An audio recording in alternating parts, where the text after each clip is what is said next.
Hello ಸ್ನೇಹಿತರೆ, ನನ್ನ ಹೆಸರು ಡಾಕ್ಟರ್ ಆದಿತ್ಯ ಜಿಕೆ. ನಾನು ಉದರ ಶಸ್ತ್ರಚಿಕಿತ್ಸಾ ತಜ್ಞ.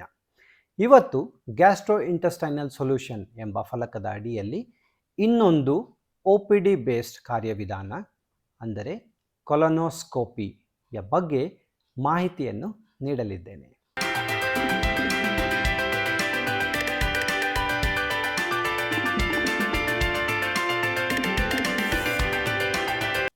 ಕೊಲೊನೋಸ್ಕೋಪಿ ಇದು ನಮ್ಮ ದೇಹದಲ್ಲಿರುವ ದೊಡ್ಡ ಕರುಳನ್ನು ವೀಕ್ಷಿಸಲು ಉಪಯೋಗಿಸುವಂತಹ ಒಂದು ಯಂತ್ರ.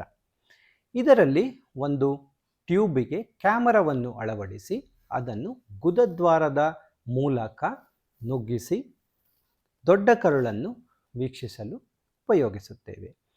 ನಿಮಗೆ ತಿಳಿದಿರುವಂತೆ ದೊಡ್ಡ ಕರುಳು 150 ಸೆಂಟಿಮೀಟರ್ ಉದ್ದದಾಗಿದ್ದು ಸಣ್ಣ ಕರುಳು 6 ಮೀಟರ್ ಉದ್ದವಾಗಿದೆ.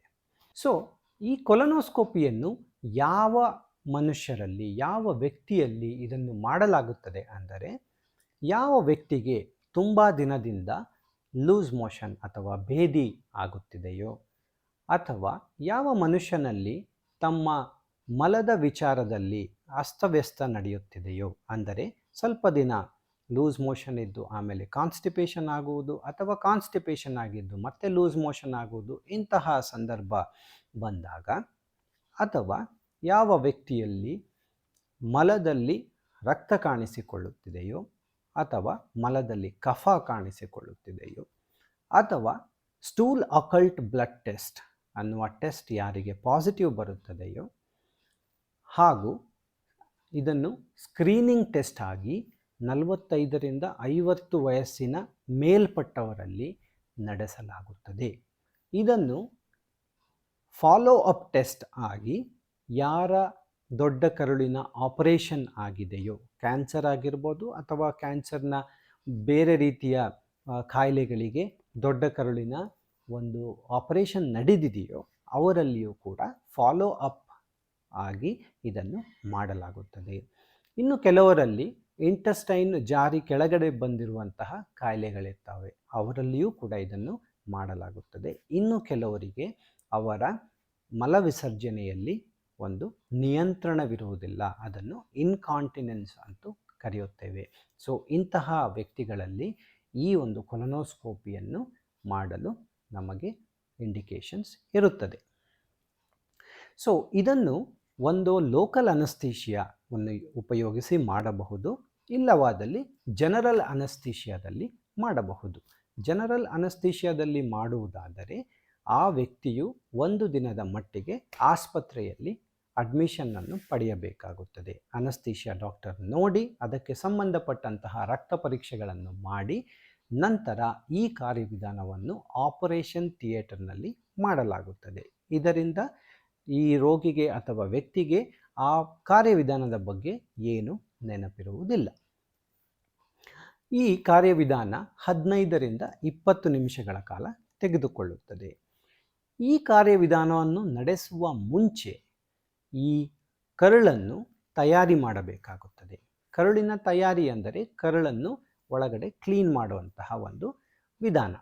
ಇದಕ್ಕೆ ಒಂದು ಪೌಡರ್ನ ಕೊಡಲಾಗುತ್ತದೆ. ಈ ಪೌಡರ್ ಫಾರ್ ಎಕ್ಸಾಂಪಲ್ ಪೆಗ್ಲೆಕ್ ಅನ್ನುವಂಥ ಒಂದು ಪೌಡರ್ ಬರುತ್ತದೆ. ಇದನ್ನು 2 ಲೀಟರ್ ನೀರಿನಲ್ಲಿ ಮಿಕ್ಸ್ ಮಾಡಿ ಅದನ್ನು 1ರಿಂದ 2 ಗಂಟೆಯ ಕಾಲದಲ್ಲಿ ನಿಧಾನವಾಗಿ ಸೇವಿಸಿ ಅದನ್ನು ಖಾಲಿ ಮಾಡಬೇಕಾಗುತ್ತದೆ. ಈಗ ಒಂದು ಕ್ಷಣ, ಒಬ್ಬ ವ್ಯಕ್ತಿಗೆ ನಾಳೆ ಬೆಳಿಗ್ಗೆ ಕೊಲೊನೋಸ್ಕೋಪಿಯನ್ನು ಮಾಡಬೇಕಾದಂತಹ ಸಂದರ್ಭ ಇದ್ದಾಗ ಹಿಂದಿನ ದಿನ 6 ಗಂಟೆಗೆ ಅದನ್ನು ತಗೊಳ್ಳಲು ಸ್ಟಾರ್ಟ್ ಮಾಡಬೇಕಾಗುತ್ತದೆ. ಸೊ 6ರಿಂದ 8 ಗಂಟೆಯ ಒಳಗಡೆ ಈ ಮಿಶ್ರಣವನ್ನು ತೆಗೆದುಕೊಂಡಾಗ 4ರಿಂದ 5 ಬಾರಿ ಲೂಸ್ ಮೋಷನ್ ಆಗಬಹುದು. ಸೊ ಈ ಲೂಸ್ ಮೋಷನ್ ಆಗುವುದರಿಂದ ಒಳಗಡೆಯಿನ ಇಂಟೆಸ್ಟೈನ್ ಅಥವಾ ಕರುಳು ಕ್ಲೀನ್ ಆಗುತ್ತದೆ. ಒಂದು ವೇಳೆ ಈ ಮಿಶ್ರಣವನ್ನು ತೆಗೆದುಕೊಂಡ ನಂತರವೂ ಈ ಕರುಳು ಕ್ಲೀನ್ ಆಗಲಿಲ್ಲ ಅಥವಾ ಲೂಸ್ ಮೋಷನ್ ಆಗಲಿಲ್ಲ ಅಂದಾಗ ಸಂಬಂಧಪಟ್ಟ ಡಾಕ್ಟರನ್ನು ನೀವು ಸಂಪರ್ಕಿಸಬೇಕಾಗುತ್ತದೆ. ಈ ಒಂದು ಮಿಶ್ರಣ ತೆಗೆದುಕೊಂಡು ಲೂಸ್ ಮೋಷನ್ ಆದ ನಂತರ ಯಾವುದೇ ಆಹಾರ ಪದಾರ್ಥವನ್ನು ಸೇವಿಸುವಂತಿಲ್ಲ.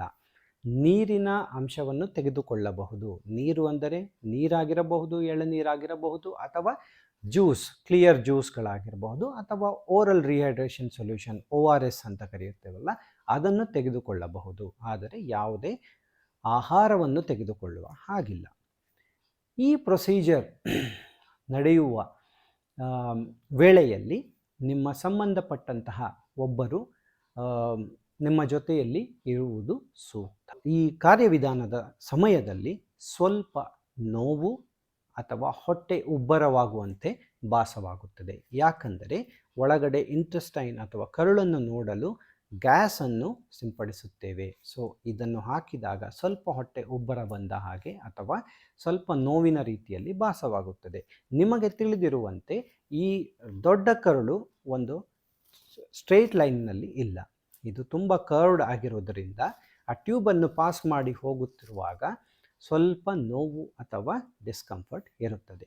ಸೊ ಇದನ್ನು ಯಾರು ತಡೆದುಕೊಳ್ಳಬಹುದು ಅವರಿಗೆ ಲೋಕಲ್ ಅನಸ್ತೇಷಿಯಾದಲ್ಲಿ ಮಾಡುತ್ತೇವೆ, ಯಾರು ತಡೆದುಕೊಳ್ಳಲಾಗುವುದಿಲ್ಲವೋ ಅವರಿಗೆ ಜನರಲ್ ಅನಸ್ತೇಷಿಯಾದಲ್ಲಿ ಮಾಡುತ್ತೇವೆ.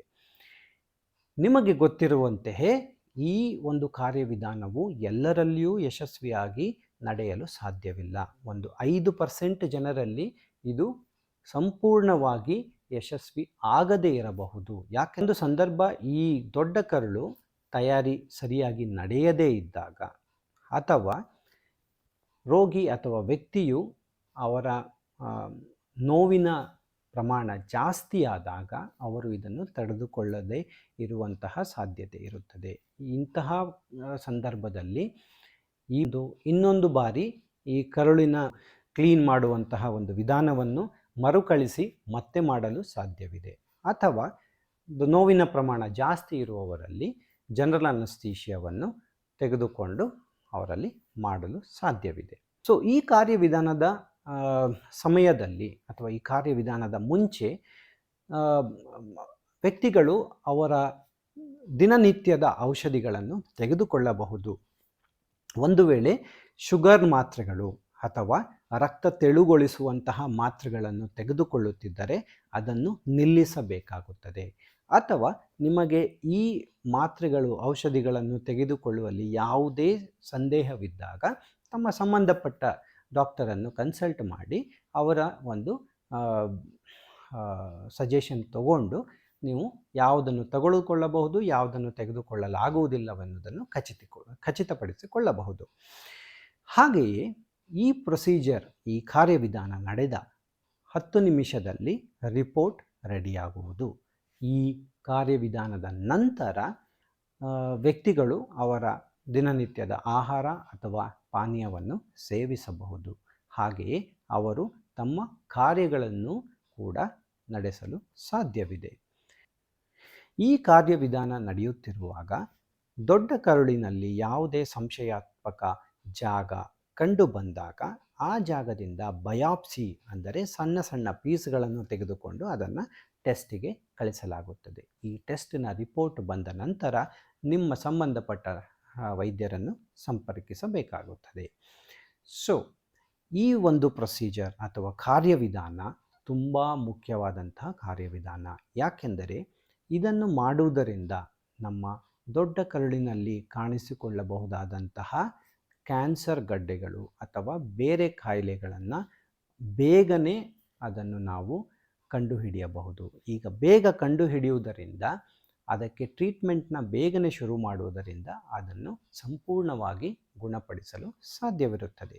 ಹಾಗಾಗಿ ಸ್ನೇಹಿತರೆ, ಈ ಒಂದು ಕಾರ್ಯವಿಧಾನದ ಬಗ್ಗೆ ನೀವು ಅರ್ಥ ಮಾಡಿಕೊಂಡು ಅದನ್ನು ನಿಮ್ಮ ಸುತ್ತಮುತ್ತಲಿರುವವರಿಗೆ ಅರ್ಥ ಮಾಡಿಸಿ ಅವರನ್ನು ಈ ಕಾರ್ಯವಿಧಾನಕ್ಕೆ ಒಳಪಡುವಂತೆ ಅವರನ್ನು ಪ್ರೇರೇಪಿಸಬೇಕಾಗುತ್ತದೆ. ಸೊ ಇದೆಲ್ಲವೂ ನಿಮ್ಮ ಕರ್ತವ್ಯ ಮತ್ತು ಜವಾಬ್ದಾರಿ. ಧನ್ಯವಾದಗಳು.